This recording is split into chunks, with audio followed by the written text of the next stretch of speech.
Yo, what is going on, Voyagers? Your boy Finicki back with another video, and today we are going to be talking about how to improve your aim. And I get this question often in my stream about, hey, how do you become a better Apex player, or how do you, yeah, pretty much that. And so there's a lot of different ways to be able to improve, but one of the things is being able to improve your aim. Like, you can have all the smarts in the world and know the best plays and know how to rotate and know what guns to use, all that sort of stuff, but if you don't actually know how to properly aim and kill the people that you're supposed to kill, you won't be successful in this game. And that's just what it is. I mean, it's the same for every other FPS shooter, but specifically with Apex, you have different recoil patterns and how they work, and things that are super small, very minuscule, that can set you ahead in a gunfight that other people may not know, or they may be using against you. And it's something for you to know / be able to improve for yourself. So before we get started, please make sure you guys go down and hit that like button. It helps the video out so much. And if you are wanting to see more content like this, make sure you leave a comment, tell me what you think about it, and if you have not already subscribed, please consider subscribing. And without further ado, let's hop right into it.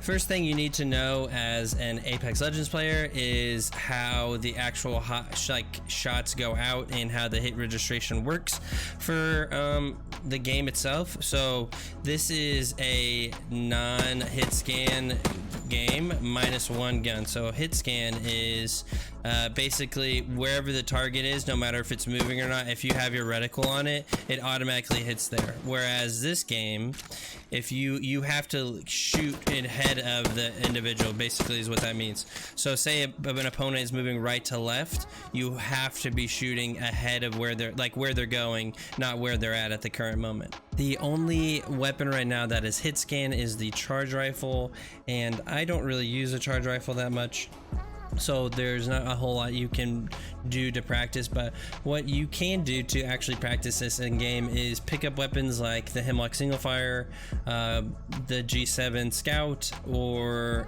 some sort of long range that has some pretty decent hit fire rate, so you can practice actually shooting ahead of them.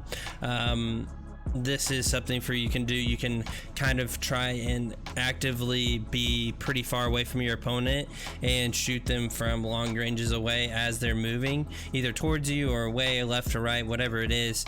It's good practice for you to put these things into form. So you need to remember, as a controller player, that we have a very limited range of motion with our right stick, and that is a-okay, but it's just something for us to remember. But that's why we are pretty strong medium to close range, because that's when we have aim assist, and then at long range we do lose it.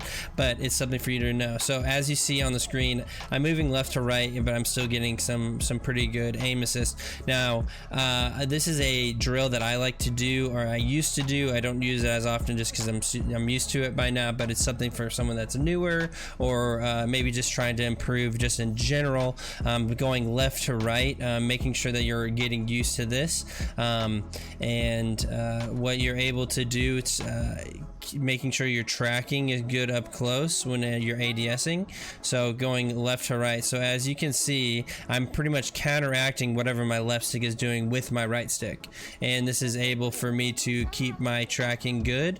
I'm moving my right stick a little bit right to left, but not a ton. And so this is just a really good drill that you need to be able to be comfortable with, because this happens every single game in almost every single fight in Apex Legends. So being able to move left to right, being comfortable going with your right stick the opposite of your left stick, is really, really important.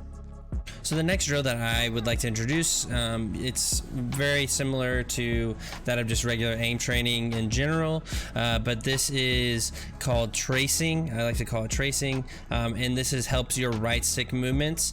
This is, since our game, once again, we talk about is not hit scan, that you have to be able to track from really, really far away, and so this is just really good to use. So which is all you're doing is just outlining the whatever figure you want. I usually do this rock. It's good practice on the right stick here, but you want to just be tracing around the rock, practicing, even going left to right a little bit, because if you are tracking from really far away, you don't have to move nearly as much just because there's no one in your face at the current moment. But this is still good for you to practice if you are needing to move and also shoot at the same time. So this is, I'm just tracing around this rock, and then I can say maybe use like this little lining, practice it using your left stick to also help. I think that's another thing that I would suggest to people is you can use your left stick a lot to help with how things work with your right stick. So they both kind of go together to help you trace this whatever thing you're wanting, but to help improve your aim. Make sure you're doing that in game, is using your left stick to be able to help you aim better. So the last little drill I'm going to introduce to you guys is called the flick, aka just getting your movement for ADS speed up to normal, up to par. So this is something for you to do at the beginning of your session. If you haven't played in a while, something like that, it is being able to practice your ADS speed and knowing your range of motion with the right stick. So what you're able to do is just do a little flick to the left, and then you come back with your right stick. So you're just going over far left, and then you come back to the middle point. So this is getting you good on the left and on the right, so you can do the same thing here and then coming back here. So it's just good practice of flicking and getting your good range of motion. You can do the same thing without ADSing if you want, but it's not always recommended, since most of the time you are going to be aiming in from medium to long range / sometimes up close. So it's just something for you guys to practice. I hope you guys enjoyed and you really learned something from this. These are just some of my techniques. I know there are so many more, whether that to do with your settings or just in general with tips on aim training, but this is what I do, and I hope you guys enjoyed it. Please leave a like if you learned something. If you just in general enjoyed the video, comment and tell me what you think down below, and if you have not already subscribed, please consider subscribing. And yeah, this has been your boy Finicki signing out, blasting off. Hope to see you again for another video. God bless. Doses, baby.